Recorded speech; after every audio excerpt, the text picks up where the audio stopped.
to our podcast, everyone. Silent Issues. I'm Christina. And I'm Tisha. Today we're going to discuss technology obsession. We are all obsessed with technology in one way or another. You see everyone with their cell phones out constantly. I know, like, I was at the doctor's recently and I looked around because I didn't want to be the only one on my cell phone, like, looking like I'm, like, antisocial.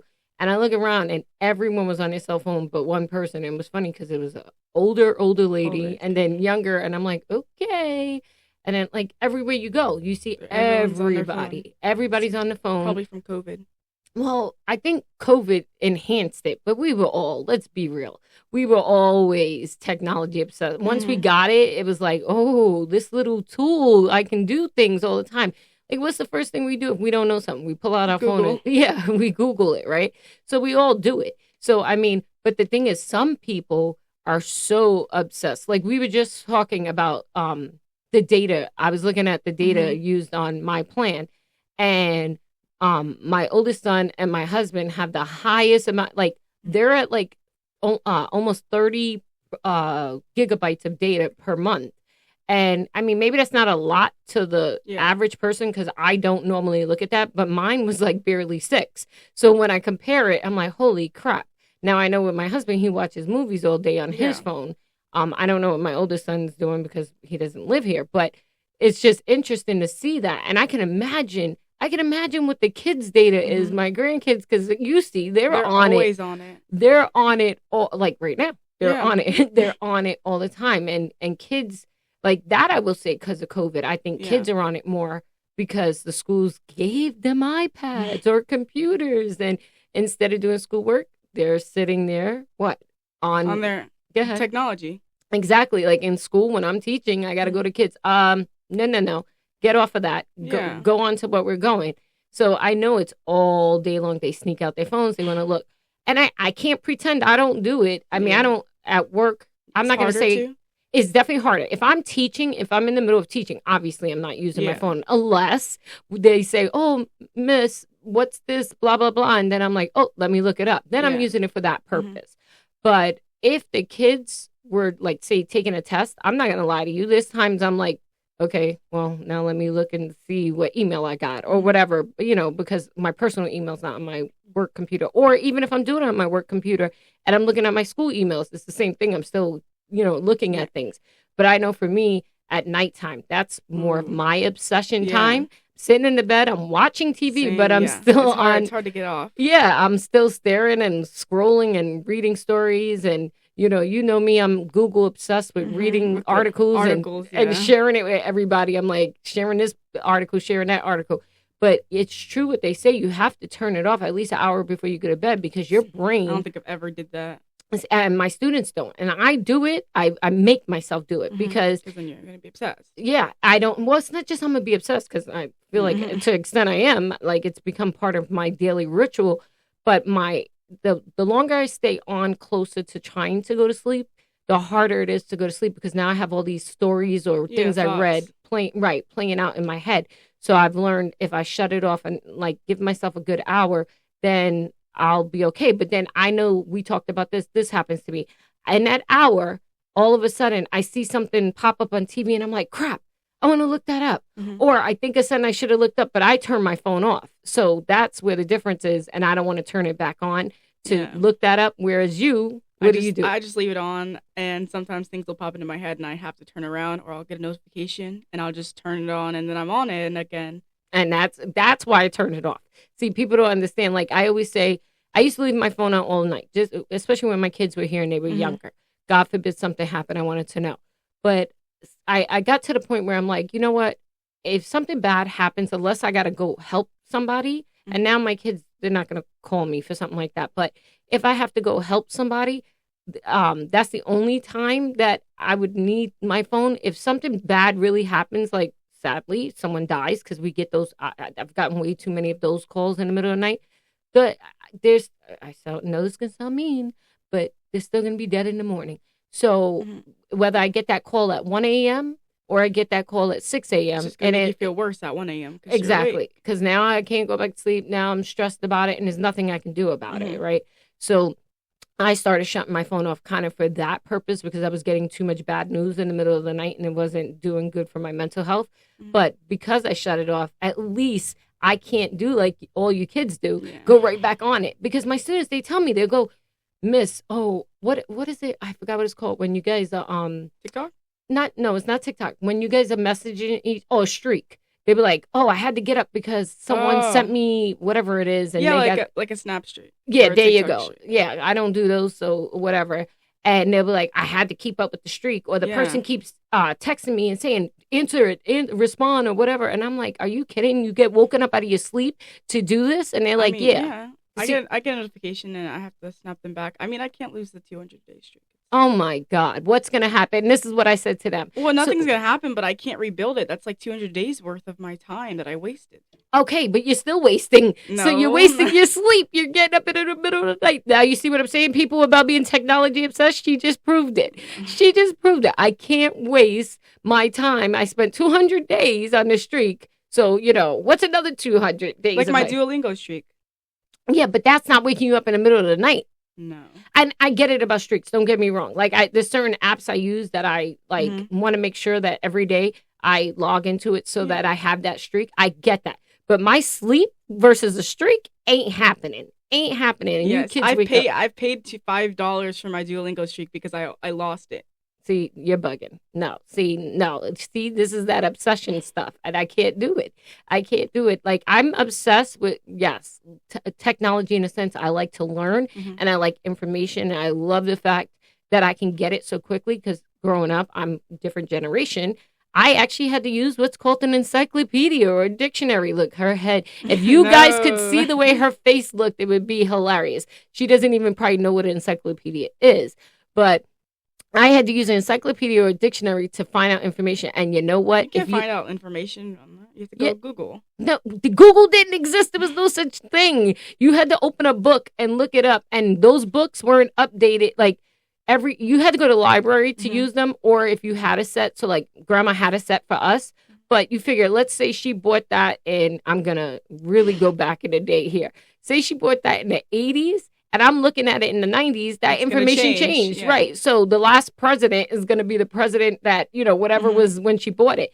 So it changed. So I was grateful to have that information, but it wasn't like updated. So like, yeah, once I have my hands on technology and I could look up things, I love that. Mhm. I'm Dr. Google all the time. I'm like always diagnosing things and Mhm. diagnosing just- myself. Like we just had a dinner yesterday or Friday. And I went home. I was so tired, but I went on my phone and then I woke right up and it was so bad because then I went to sleep really late. But you said that. When you looked around Friday at the table, what did you see?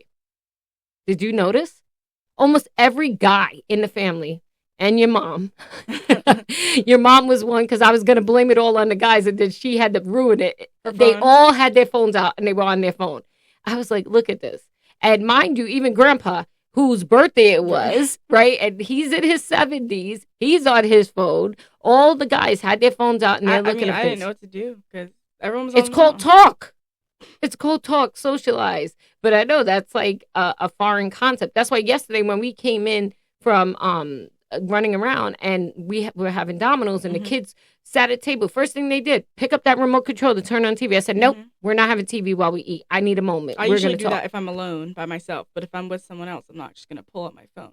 Well, no, and I get that. Like, I'm not, like, again, because I think our phones, in particular our phones, it could be your tablet, it could be your iPad, it could be whatever form of technology you're comfortable with. But I think it's become like our crutch, our companion, our Mhm. friend, so we don't feel alone. I know for me in the doctor's office, the reason I'm pulling out my phone is for that awkwardness of just sitting there, Yeah. staring at walls and Mhm. wondering, or when they take you to the back to the doctor's office, and you're by yourself sitting there, you're like, okay, you're looking around, okay, what am I going to do? Yeah, like- I will read every sign on the wall, and they still didn't come in. No. So the phone is like kind of like keeps me company. Yeah, like if I'm in the mall and I see a group of people walk past me, I just go on my phone because I don't know what else to do. I might not have anything to do. I'm just scrolling randomly. And that goes to that social anxiety we talked about, because I think that's a big factor why we stay on our phones. It's that crutch. It helps us feel like, okay, like no one can see, say anything I have bad important about me. things to do. Yeah, you look. my phone. Yeah, you feel like you're important. You kind of try to like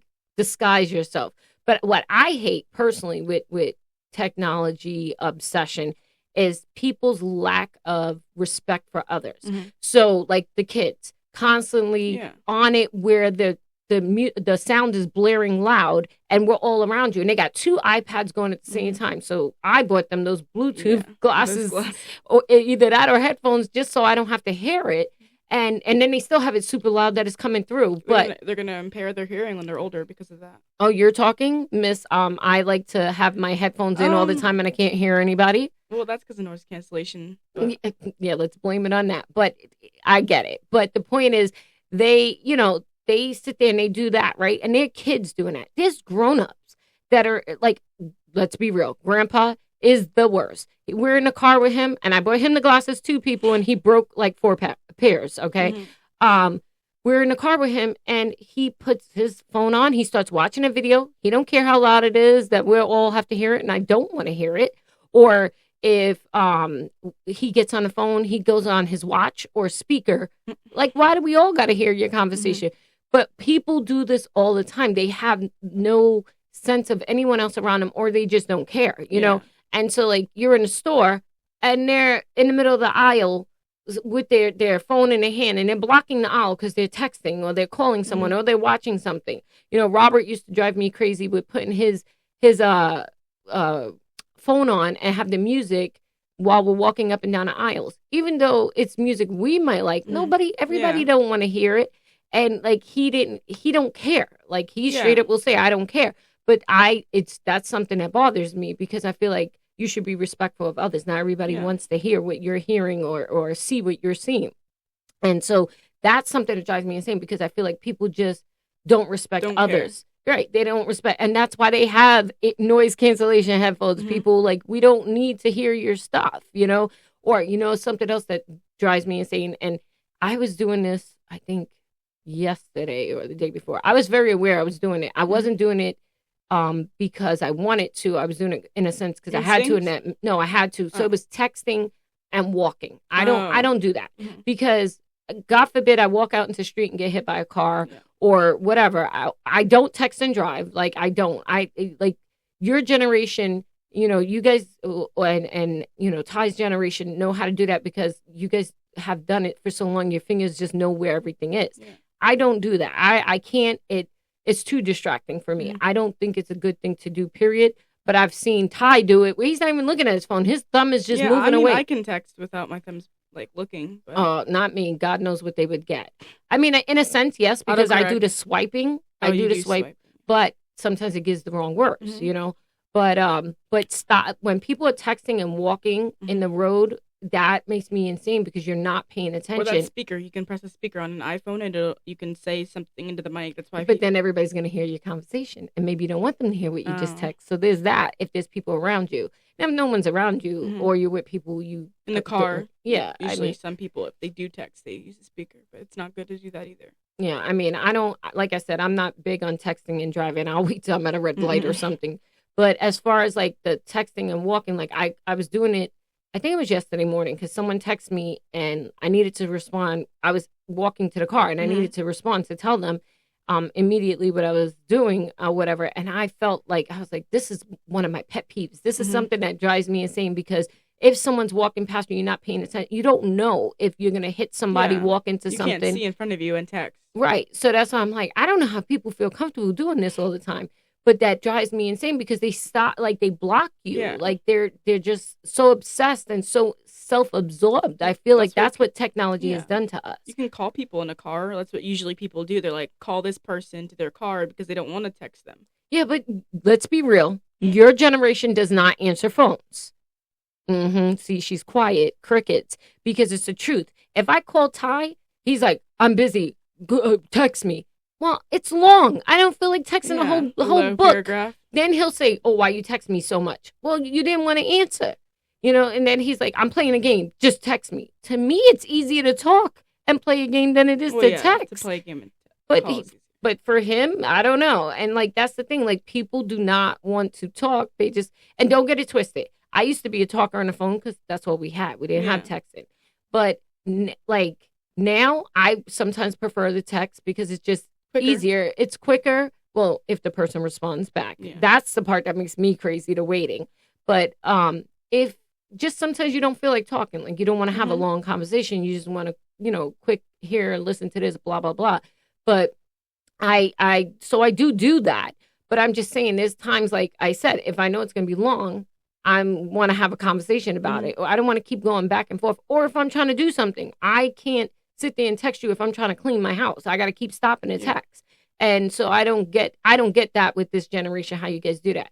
But the obsession, though, going back to that, is just crazy because, like, people just sit on their phones, their tablets, their iPads, all day long, like all day. Like, I think kids, if they could, like, Fino and KK would stay on that, honestly, if we let them all day. Because, look, Fino said, I'm bored with it, got up 5 seconds, and then he was back on it because he couldn't find something to keep himself busy. And I think what it is, too, with kids, and I could be wrong, but just observing them, they don't know how to play by themselves, so they need someone to play with. So when they don't have someone to play with, they resort to the iPad. There you go, that companion, that friend, And I think that's the big thing. And for me, like when I'm at dinner, like we talked about, when I'm out for dinner and I'm talking to Robert or whatever, and he's on his phone, and I'm it's not like they're paying attention and they're on their phone. Exactly. So then I'm like, well, I might as well just sit on my phone because I'm having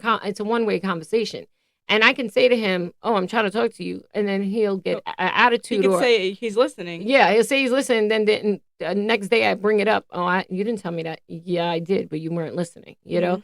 And you do it. We all do it, But at least I think I try to say to somebody, well, no, if I'm on the phone, I'm like, give me a minute. Let me finish texting because I know I'm not listening or if I'm reading something, give me a minute. You don't want to have them repeat it again. Right. I try to do that, but kids, they don't listen. They stay talking as I'm like, I'm not listening right now. Give me a minute. They'll stay talking. So, I mean that, but the obsession, why do you think, besides the companionship, do you think there's something else that makes people obsessed with it?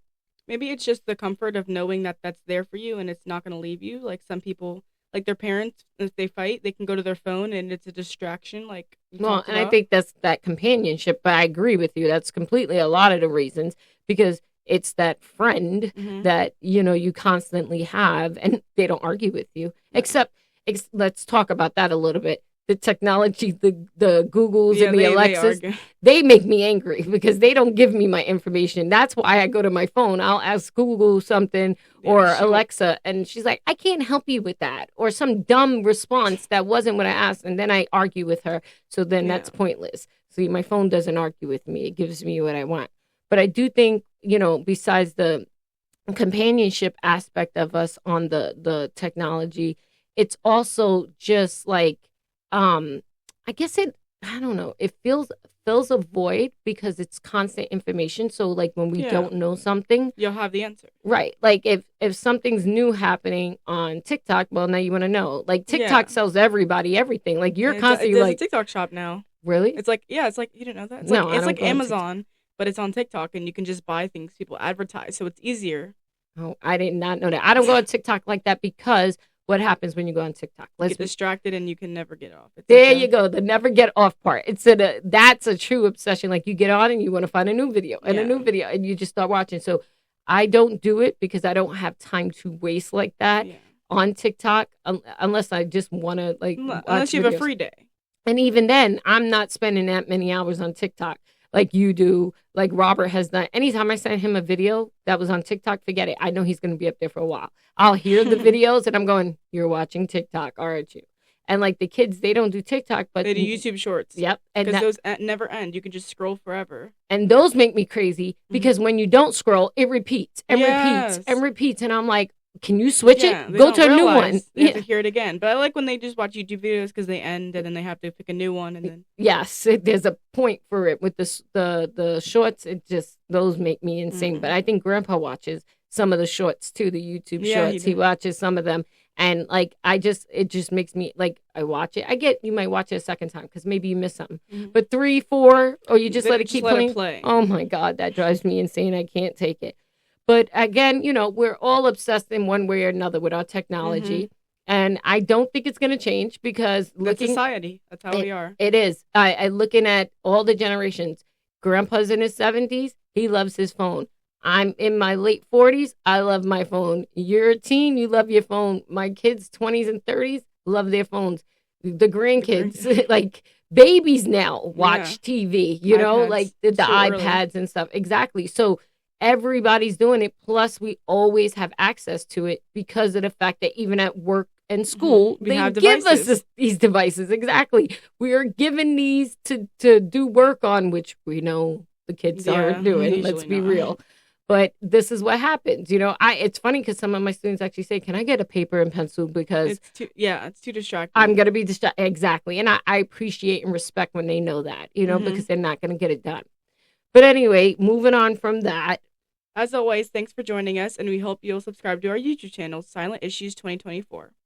Join us next week when we discuss the anxiety of going back to school from the teachers' and students' perspectives. This is in honor of us going back to school the following week. We are not excited, can't you tell? Well, actually, I go back to school this week. Teachers start this week and then students next week. But yeah, so this is what we're going to talk about, that whole anxiety, because it is anxiety, not just for the kids, for the teachers as well. So guys, join us for that. Hope you have a great week. Bye.